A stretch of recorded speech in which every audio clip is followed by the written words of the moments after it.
Welcome back to Ghost Rider right here at Comicstorian. My name is Benny and I'll be your narrator for today.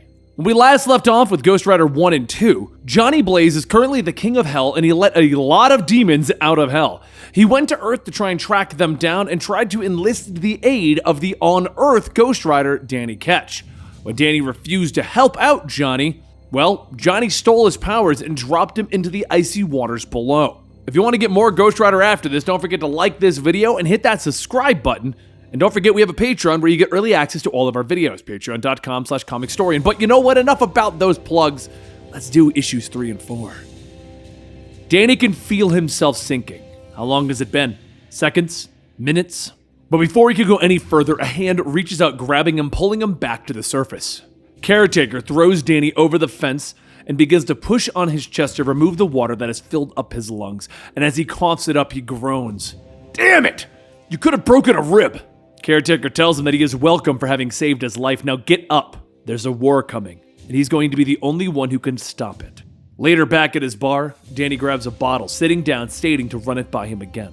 Caretaker says that his brother is being manipulated by evil forces. They want Johnny Blaze out of hell. They're working to take control of hell and kill him. There may be others who might be able to. Johnny takes a drink, telling her, no. Johnny's off on his own mission. Guy's off the rails. Whatever it is he's doing, that's his problem. Caretaker stops him. Johnny is your brother. But before she could finish, Danny slams the bottle down, stating, my brother dropped me off the damned Brooklyn Bridge. The bastard left me to drown.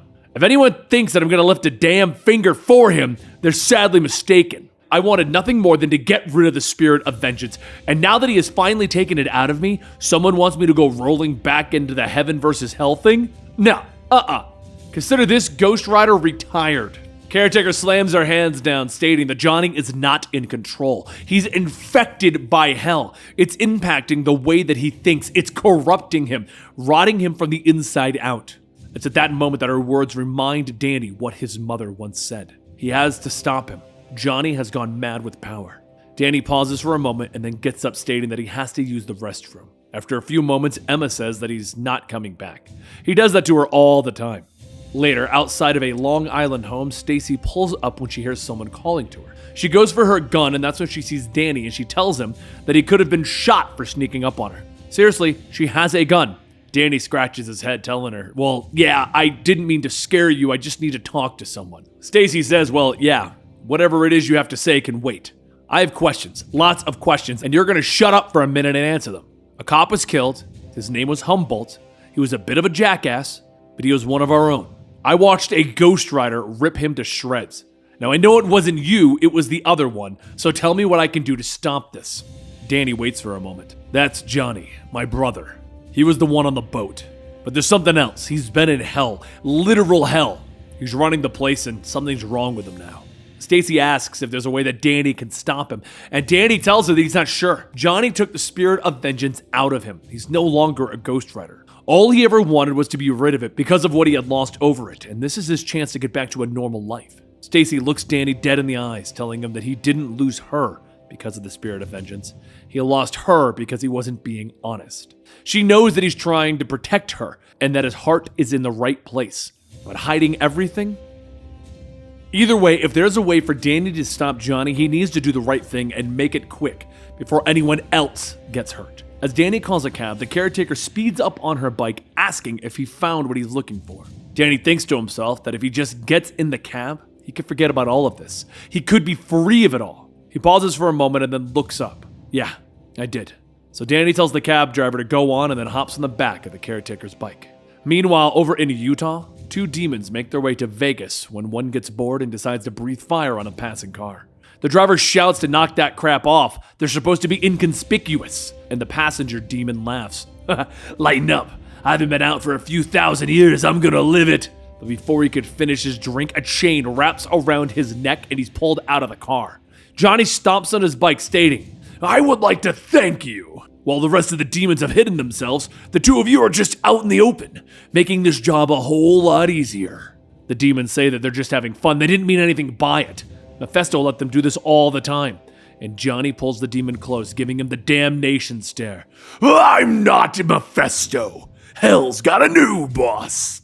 The driver stomps on the gas to get away, but Johnny throws his chain, wrapping it around the wheel, flipping the car into the air. He slowly walks over and the demon pulls himself from the wreckage, telling him, "We're just going to the circus!" And Johnny stares him in the eyes until the demon's head explodes, telling him, "No, you're all going somewhere. Hotel Inferno. I know where you're going, and it sure as hell ain't for no circus." Back in Brooklyn, though, the caretaker takes Danny to her library, and Danny asks, "You're not coming with me?" The caretaker begins preparations, telling him no. Limbo might be similar to hell, but it's infused with magic that she doesn't fully grasp yet. She can open a portal from here to there, but not from there to here. So she'll stay behind so that he can return. For what's coming, we're going to need Belasco's help. We're going to need the aid of necrosis. Danny asks, "What the hell is that?"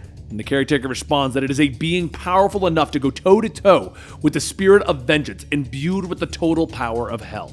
Danny steps into the portal asking, "How am I supposed to find Belasco? Isn't Limbo a big place?" And the caretaker tells him, "You shouldn't worry. Belasco will find you." But while he's stepping out into the twisted world of Limbo, over at Hotel Inferno, Johnny is fighting along with Wong to hold the demons back until finally the last wave is defeated. Wong lets out a sigh. "Well, that should be the last of them." And Johnny scoffs, "For now, there's more on the way. We don't have much time. I need to get Mephisto out of here before the next onslaught."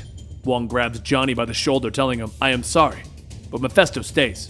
Johnny shakes Wong off, telling him, "I appreciate the hand back there, but I wasn't asking. Mephisto's coming with me." Wong lifts and throws Johnny back, telling him, "I said it before, Mephisto's not leaving." Johnny transforms back into the rider, telling Wong, "You should know that when this is all said and done, you threw the first punch." Johnny begins to spit hellfire as Wong is shielding himself, telling him, "We did not abandon you. We were planning on saving you from hell. We just haven't figured out how yet, Johnny."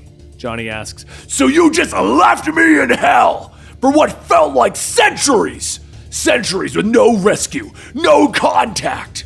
A chain shoots out of the ground, wrapping around Wong, and Johnny goes on telling him, "I have to deal with Mephisto now. As Mephisto grows weaker, I go stronger. Look into my eyes, Wong. Feel the power of the penance stare. Every man is filled with sin. No matter how great or small, it burns the same." Wong mindlessly falls to his knees and Johnny walks up. "There are too many souls on the line for you to stand in my way." Upstairs, Mephisto is hanging out in his cell, yelling out, "Oh, look at this. It's like a homecoming. Ghost Rider and Mephisto back together again. Though whatever it is, it's not going to work. Wong and Strange put like a million different types of magical enhancements and locks and whatnot." Johnny wraps his chain around the cell door, telling Mephisto, "Their magic ain't got nothing on me." He revs the bike, and as the chain tightens, there's a loud clang as the cell door flies off of the hinges.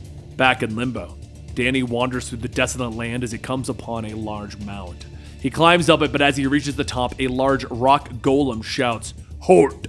The golem looks over and asks, "What should we do with the trespasser, Lord Belasco?" The red-skinned man looks down, asking Danny why he's creeping around in this domain. "Humans are not welcome." Danny tries to stand, but the golem pushes him back to his knees, telling him, "You will kneel before the presence of our king." Belasco tells him, "Let the human speak. Let me hear what this fleshy desires." Danny says that he's seeking help. His brother, the Ghost Rider, took over hell, and now there's something wrong with him. He needs to be stopped. There's something that could help, something called the necrosis. Belasco leans down. "What do you know of the necrosis?" And Danny says, "Not a whole lot. Just that it, or he, can help." Belasco bursts out laughing. "That's just like a human, pleading for help, so full of themselves that they believe the other realms care about their concerns and worries." Just then, Belasco throws his axe, stating, "I'm considered a fair ruler, so here's a fighting chance. If you wish the assistance of the necrosis, you will have to fight for it." As Danny looks up, he sees a 6-armed centurion in green armor walking his way. Danny quickly jumps to his feet, grabbing the axe, and as he dodges the attack, he yells for Belasco that whenever this is over, he will be. But the fighter cracks Danny in the side of the head with a mace, knocking him to the ground before Danny even has a chance to finish his sentence. He rolls on the ground with Belasco telling him, "You don't stand a chance here. This is merely for my own entertainment." Danny gets back up, trying to fight the 6-armed fighter, but with every attack, the fighter counters. And after one hard hit with his shield, the fighter raises his sword and the sound of ripping flesh can be heard. Danny feels the blood on his face, and when he opens up his eyes, he sees the fighter slain and Bolesco standing over him. Danny asks, "What the hell is going on?" And Bolesco tells him, "Not hell, Limbo. Though we share some of the same superficialities, we are very different realms." Bolesco puts his hand on the fighter's blood and then drips it on Danny's face, telling him, "Danny Ketch, brother of Johnny Blaze, the current ruler of hell, you're going to hell with those desires." The blood feels like acid burning on Danny's face and he screams in pain, running through a green haze. He then grabs the fighter's greatsword asking, What is happening?"